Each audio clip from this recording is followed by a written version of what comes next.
The evening sun dropped slowly behind the tall buildings of downtown Los Angeles. Golden light spilled across the pavement, warming the sidewalks where shadows stretched long and tired. Cars passed, their engines humming. People walked by with shopping bags, coffee cups, and phones pressed to their ears. Most didn't look up. Most didn't notice the small boy sitting alone near the alley, pressed against a brick wall with his knees hugged tightly to his chest. His name was Elias. He couldn't have been more than 9. His clothes were torn, too big for his thin frame. His shoes didn't match, and one had a hole in the sole. But it wasn't just his appearance that made people pass quickly. It was the silence in his eyes. He didn't beg. He didn't cry. He just sat there, day after day, quietly watching the world forget he existed. Keanu Reeves had just finished a quiet interview across the street. He'd chosen a smaller local outlet this time, away from the lights and the noise. His fame had never been a comfort to him. It felt more like a shadow he had to carry everywhere. After the interview, he'd decided to take a walk. He wore his usual simple black jacket, a baseball cap pulled low, and worn-out sneakers that didn't look like they belonged to a Hollywood star. As he walked, something drew his eyes to the alley. He paused. The boy didn't look up. Keanu kept walking until he reached the food truck parked on the corner. It was one of those fusion taco trucks, bright colors, neon menu. The smell of grilled meat and warm tortillas drifted through the air. He stood in line quietly. A few people recognized him but didn't say anything. He ordered 2 burritos and a bottle of water. As he turned around, something happened. A voice, high-pitched, scared, shouted from the alley. "Don't eat that!" The voice stopped him cold. He looked up, confused. The burritos were still warm in his hands. The boy had stood up, his skinny frame now visible in the fading light. He looked terrified, not like someone who wanted food, but someone trying to stop a disaster. Keanu stepped closer. "Why?" he asked gently. The boy shook his head fast. "Please don't eat that. It's not safe." Keanu's brow furrowed. "You mean the burritos?" The boy nodded. "They use old meat. I saw them. They throw out the good food and keep the bad stuff. I got sick once. Real bad. They don't care."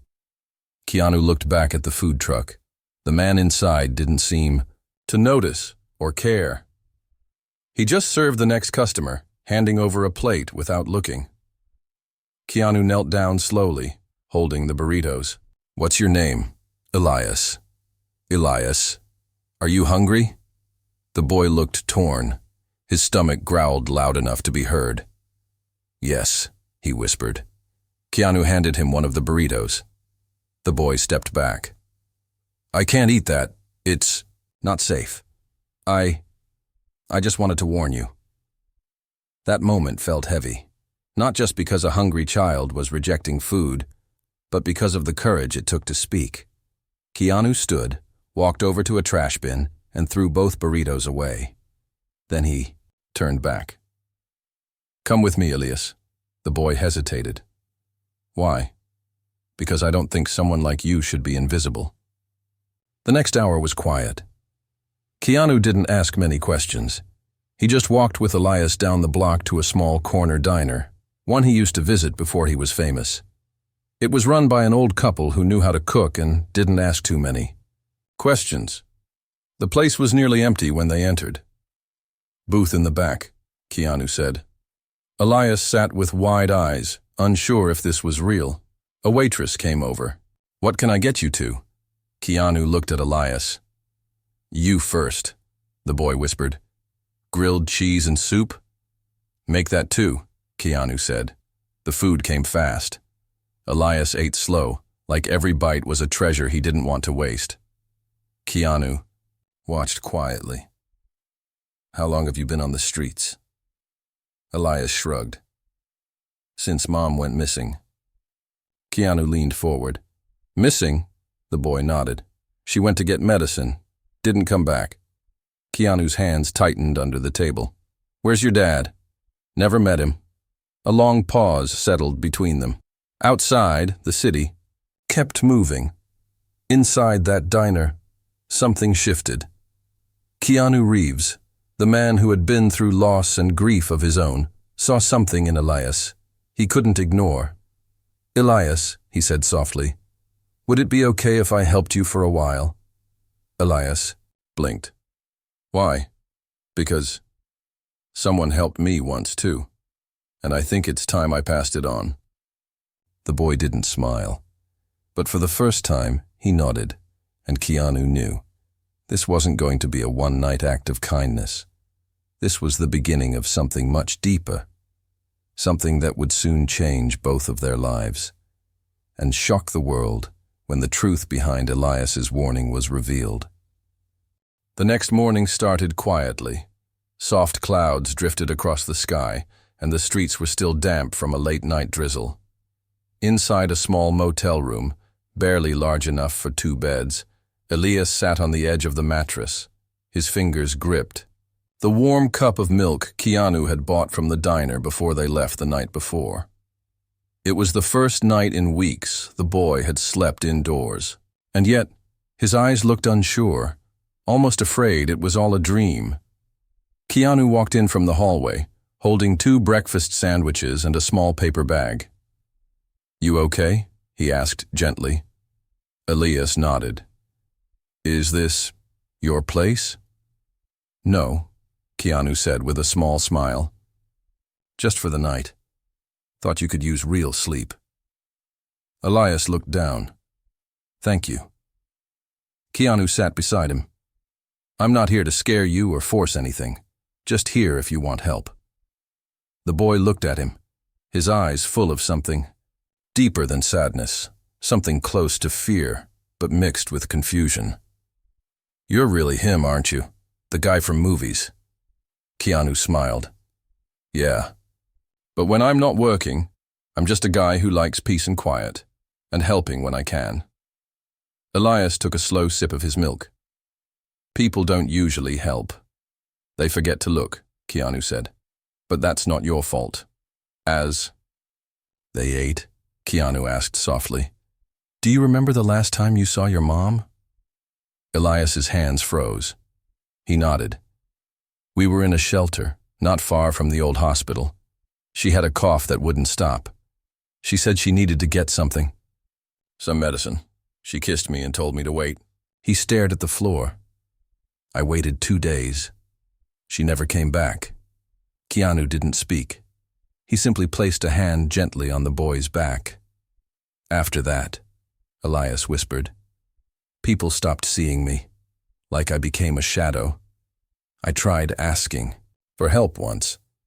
A man yelled at me and told me to go back where I came from." "Where do they think you came from?" Keanu asked. "I don't know. Does it matter?" Keanu shook his head. "No, not to me." A silence passed. Then Elias added, "That food truck, the one from last night, that man saw me before. I saw him dumping bad meat. And he saw me watching. He said if I told anyone, he'd make me disappear like my mom."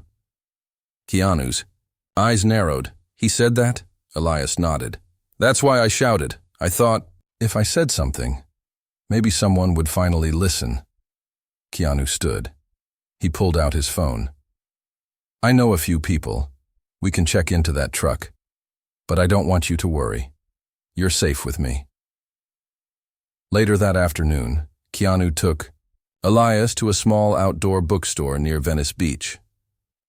The owner was a quiet woman in her 50s named Clara. She used to be a librarian and had helped Keanu once during a rough chapter in his life. She smiled when she saw him. "You're early," she said.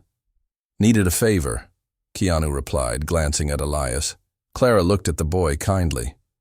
"Need a place to stay?" "Maybe for a little," Keanu said. "Just until we figure out what comes next." Clara nodded. "You're welcome anytime."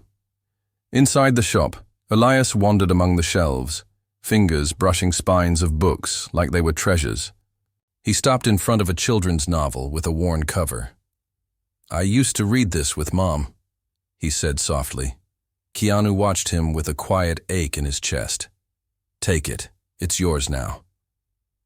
Back at the motel that night, Keanu sat on the edge of the bed, phone to his ear. "Yes, detective, I just want to report something. There's a food truck on 5th and Magnolia, and a child says they've been serving spoiled meat. There might be other things going on." He gave them what he knew and hung up. The next day, they returned to the diner for lunch. Elias looked more relaxed now, though his eyes still scanned every face, every car. Suddenly, a patrol car pulled up near the food truck. 2 officers stepped out and began speaking with the man behind the counter. Keanu and Elias watched from across the street. "That's him," Elias whispered. Moments later, the truck was closed. The man looked furious, shouting something, but he was clearly outnumbered. Keanu looked at Elias. "You were right to speak up." The boy said nothing, but there was a flicker in his eyes, a spark that hadn't been there before. Just then, a woman walked past them, carrying a baby in her arms. The baby looked at Elias and laughed. Elias smiled back, something warm and soft breaking through his usual guarded expression. "Do you miss your mom?" Keanu asked gently. Elias nodded slowly. "Every day." Keanu hesitated. Then he said, "Maybe we can try to find her." Elias's eyes widened. "You really think she's out there?" "I think if anyone deserves to be found," Keanu said, "it's her."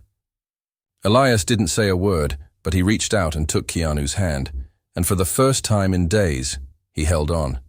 What they didn't know was that someone else had been watching from a distance. A woman with tired eyes, standing behind the tinted window of a clinic across the street. Her face pale, her clothes plain, but her heart beating faster with every second. She had just whispered, "Elias," but no one heard her, not yet. The next morning was filled with soft sunlight and the gentle sound of the city waking up. Keanu and Elias sat outside Clara's bookstore, sharing a simple breakfast, fresh croissants and orange juice. A breeze swept by, ruffling the pages of the open book in Elias's lap. He wasn't reading it, not really. His eyes kept drifting to the street corner across from them. Keanu noticed. "You looking for something?" Elias shrugged. "I don't know. Maybe someone." Keanu smiled, gently. "Maybe someone's looking for you too." Those words sat heavy in the air. Across the street, behind the glass window of a small health clinic, a woman stood quietly. Her face was pale, her eyes tired and puffy, but she didn't blink. She stared at the boy with her hand pressed against the window. It had been days, weeks, months maybe, since she'd last seen him. But a mother never forgets her child. Her name was Mara. She whispered again, "Elias." But fear held her back. Fear that she was wrong. Fear that after everything, her son wouldn't know her anymore. Fear that he'd hate her for disappearing. She turned from the glass and stepped back into the shadows of the waiting room. Back outside, Keanu's phone rang. "Hello? Mr. Reeves, this is Officer Myers. We did a full inspection on that food truck. Turns out the kid was telling the truth. Spoiled meat, false permits, even reports of others getting sick. We're shutting it down for good. Just thought you should know." Keanu's face grew serious. "Thank you for taking it seriously." "Actually," the officer added, "there's more. The name he gave us, Elias, we ran it through the missing children's list, and we think we might have found something." Keanu's eyes lifted slowly. "A woman named Mara filed a missing person report 6 months ago. She disappeared from a shelter after going out for medicine and never came back. She was hospitalized later with pneumonia and memory issues. The case went cold." Keanu stood, his voice tight. "Is she alive?" "Yes," the officer said. "She's in a clinic, a few blocks from your location." Keanu's heart began to race. He looked down at Elias, still busy with his book. "What's the address?" After hanging up, Keanu turned to the boy. Elias, how do you feel about taking a short walk with me? Where to? Someplace important. They crossed 2 streets, walked past a flower shop, and turned the corner to reach a quiet clinic with tinted windows and a pale green awning. It didn't look special. Just another small medical building. But inside, behind one of those windows, Mara watched as they stepped closer. Keanu paused outside the entrance. Elias, he said softly, do you remember what the clinic looked like where your mom used to go? Elias looked up at the building. Something in his face changed. It looked like this? Keanu opened the door. A nurse at the front desk looked up. Can I help you? We're here to see someone, Keanu said. Her name is Mara. I believe she's a patient. The nurse hesitated. Are you family? Elias stepped forward. I'm her son. The nurse gasped. Oh my God. She disappeared into the hallway. Elias stood still, unsure. Then, the soft sound of footsteps. Slow, unsure. And then she appeared. Mara. Her face looked thinner than Elias remembered. Her hair was shorter. But her eyes, those soft brown eyes, hadn't changed. They met his. And then she dropped to her knees. Elias. He didn't move at first. Then his lips trembled. Mama? In one breath, they ran to each other, her arms wrapped around him, clutching him like she might lose him again. She cried into his hair. He sobbed into her chest. The entire waiting room faded away. All that remained was a boy and his mother, finding each other again after being torn apart by sickness, fear, and the cruelty of a world that looked away. Keanu stepped back quietly. He didn't want to interrupt what they needed to feel. Mara looked up, tears streaking her face. Thank you, she whispered. Who are you? Keanu smiled kindly. Just someone who saw him when others didn't. They sat together in the hallway for nearly an hour. Mara told them everything. How she had walked to a clinic for free medicine. How she collapsed in the street and woke up in a hospital weeks later with no memory. How she searched for Elias when she recovered, but the shelters had moved, and no one knew where he had gone. I thought I lost him forever, she said, her voice breaking. Keanu placed a hand on her shoulder.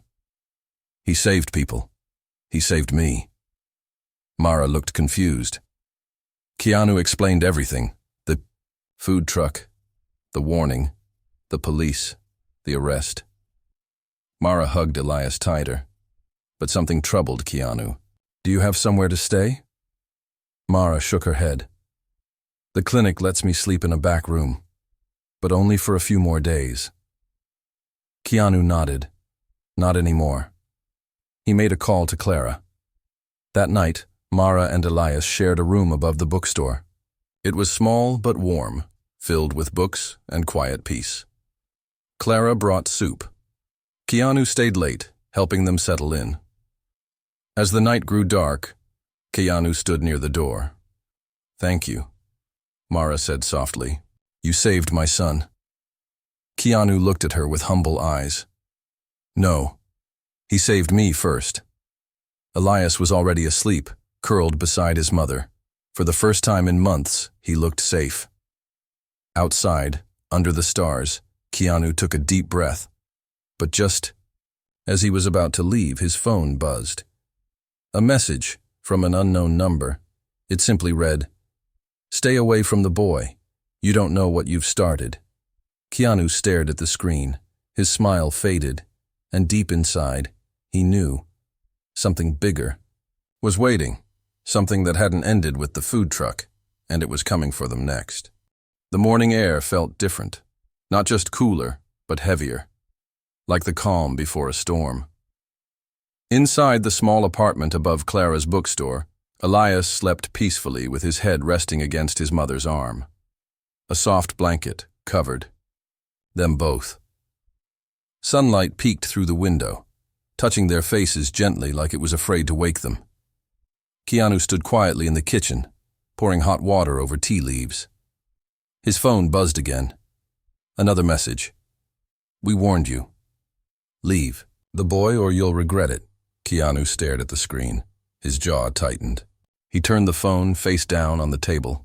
A part of him wanted to ignore it, pretend it was just some sick prank, but deep down, he had learned long ago, when something doesn't feel right, it usually isn't. He stepped outside to clear his mind. Clara was setting up her morning shelf display.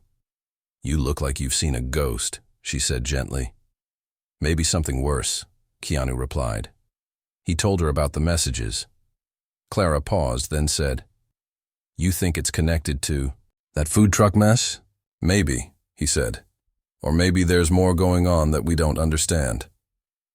Inside, Mara woke to the sound of birds outside the window. She sat up slowly, brushing hair from Elias's face. For the first time in months, she felt whole. Again, her son was alive, safe, and asleep beside her. But then she heard voices, soft, muffled. One was Clara, the other, Keanu. She got up quietly and walked into the kitchen. You okay? She asked him. Keanu gave her a small smile. Just thinking. Mara noticed his hand near the phone. Something happened? He hesitated, then nodded. I got another message. Mara's face paled. What kind of message? A threat. Someone wants me to stay away from Elias. Mara sank into the chair. I knew it. I knew it wouldn't end. There's something you don't know. Keanu leaned forward. Tell me. Mara's hands trembled. Before I collapsed, before I got sick, I saw something near that food truck. Not just spoiled meat. Something darker. Keanu listened. Eyes narrowing, Mara took a breath. They weren't just selling bad food. They were using homeless people for something else. Taking photos, asking questions, collecting names, like they were tracking people. Keanu's voice dropped low. Who's they? I don't know, but they scared me. And when I told one of the workers I was going to report it, he smiled and said, Accidents happen all the time. 2 days later, I was gone. Keanu stood up slowly. They poisoned you? Maybe, Mara whispered. Just then, Elias entered, rubbing his eyes. Morning, he mumbled. Mara pulled him close. Keanu looked at both of them. We need to be careful, he said. Starting today, we don't go anywhere alone. Later that day, Keanu made another call. This time to an old friend, Jessica Kwan, an investigative journalist he'd worked with during a past charity scandal. She was sharp, fearless, and had contacts in places most people didn't know existed. You're serious? Jessica said over the phone. You think it's organized? Yes, Keanu replied. And it's bigger than just bad food. Send me everything. I'll start digging. While Jessica began her research, Keanu took Elias and Mara out for lunch. They wore sunglasses and hats, kept their heads low. Every time a car passed, Keanu's eyes flicked toward it. Every time someone lingered near, his back tensed. They sat at a small booth inside a family-owned cafe. Keanu made sure they sat, facing the entrance. I want pancakes, Elias said, finally smiling a little. Me too, Mara said. They ordered. They laughed a little, and for a few moments, it felt like a normal life. But then the waitress returned. I'm sorry, she said softly. Someone paid for your meal already. Keanu frowned. Who? He said he was a fan. He left just now. Tall man, black coat. Keanu's eyes darted to the window. A black car turned the corner outside and vanished. They left the cafe quickly. Back at Clara's, Keanu called Jessica again. Found something, she said. The truck you reported? It was registered under a fake company name. No real address. And get this. 3 other trucks with similar setups were busted in different cities over the past year. Each one disappeared before authorities could investigate. Fully. Any ties to people? Working on that. But Keanu, be careful. This might go higher than we think. That night, Keanu sat near the window, watching the street. Clara had locked up early. Mara and Elias were upstairs, reading together. Everything looked quiet, but just past midnight, a sound broke the silence. A soft click. The back door creaked. Keanu rose without a sound. He moved like a shadow, years of film training kicking in. He approached the door. It was slightly open. A note had been taped to it. He pulled it off slowly. It read, "We know where the boy sleeps." His heart pounded. He locked the door, checked every window, and stayed up the rest of the night. What had started as a simple act of kindness had become something else entirely, and the real danger was just beginning. The next morning, the sun rose, but the warmth it usually brought didn't follow. The bookstore was quiet, but inside, tension wrapped around the walls like invisible vines. Keanu hadn't slept. He sat at the kitchen table with the note in, his hand reading it again and again. We know where the boy sleeps. It wasn't just a threat. It was a message, a warning, a test. Mara entered the kitchen holding 2 mugs. She set one down in front of him. You stayed up? Keanu nodded. You think they'll come back? They already did. They just didn't walk in. Mara's hand tightened around her cup. Should we run? Keanu shook his head. No. If we run, they'll follow. But if we shine a light on them, maybe they'll scatter. Mara glanced upstairs. He doesn't know. Not yet. Keanu stood and walked to the window. Outside, the city looked normal. Cars, coffee, people walking dogs. But under that normal skin, something ugly was moving.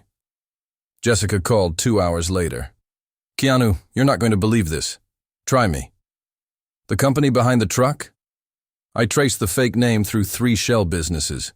They all connect to a security firm called Thorne & Blake International. Private contracts, surveillance, government links. Keanu frowned. Why would a security firm be running food trucks? Because they weren't really food trucks.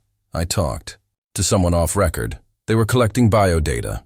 Keanu's voice hardened. What kind of biodata? From the homeless, especially kids. DNA samples, photos, behavior tracking, maybe for testing, maybe for trafficking. It's not clear yet. Keanu felt the floor shift under his feet. Jessica, he said slowly, why would they care so much about Elias? There was a pause. Then she said, I was hoping you'd ask that. You need to see something.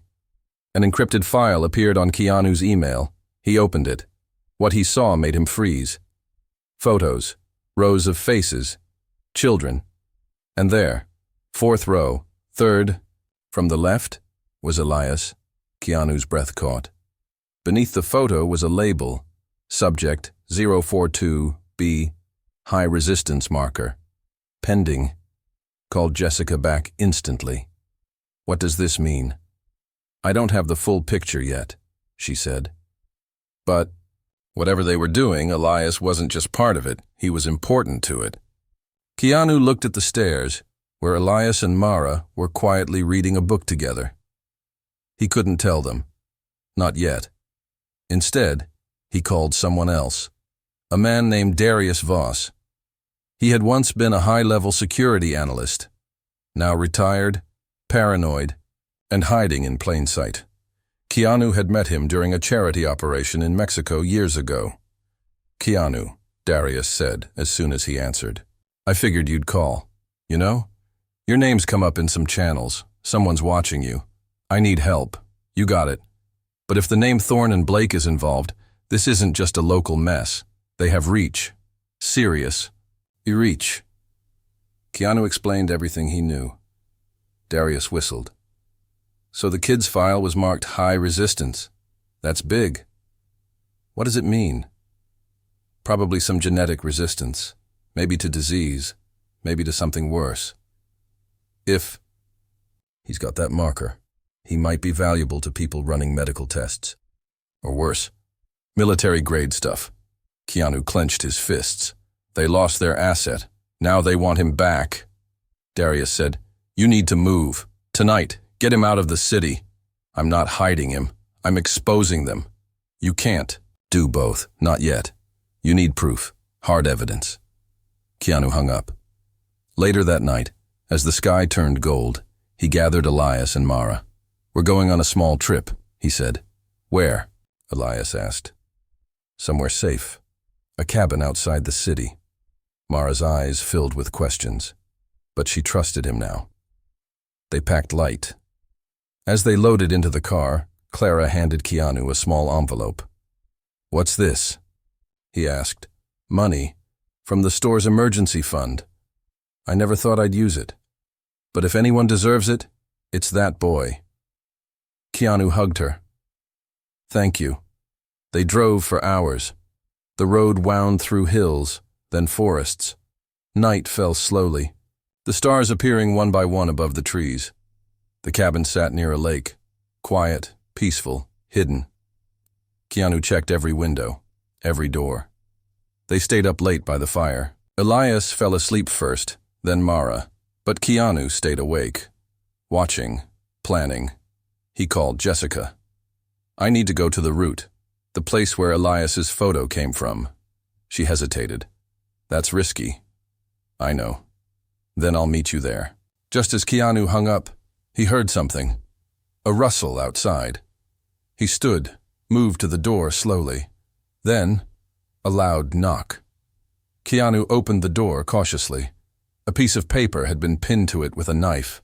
The paper had one line written in thick black ink. "He belongs to us. Last warning." Keanu looked into the dark woods, then stepped outside and whispered to himself, "Not while I'm breathing." The morning light slid through the trees like silent gold. Mist clung to the ground around the cabin. Birds chirped faintly, but something in the air felt wrong. Keanu had barely slept. The note from the night before still lay on the kitchen table. "He belongs to us. Last warning." He stared at it as the kettle boiled behind him. Not in fear, but in resolve. They weren't going to take Elias. Not now. Not ever. Mara walked in slowly. Her face looked calmer than it should have. Been maybe because she trusted Keanu. Or maybe because, after all the pain she had endured, she had learned to hold herself steady, even when the ground shook. "He's still asleep," she said softly. "Good," Keanu replied.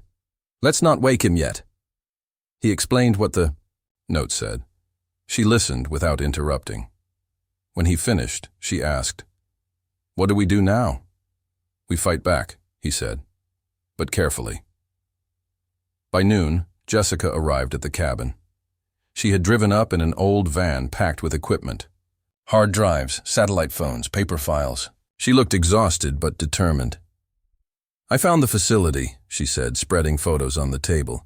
"It's not far from where the food truck was. They run it under the cover of a private wellness center. Clean building, nice logo. Inside, locked floors, hidden labs." Keanu studied the blueprints. "How do we get inside?" "We don't," Jessica said. "But someone already did." She pulled out a photo, blurry but clear enough. A man wearing the same black coat seen near the cafe. He was a whistleblower. He tried to send me a file, but it got intercepted. He's missing now. Mara leaned over the table.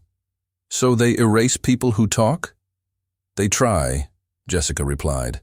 Keanu's hands tightened into fists. "Then we'll talk louder." "How?" Mara asked.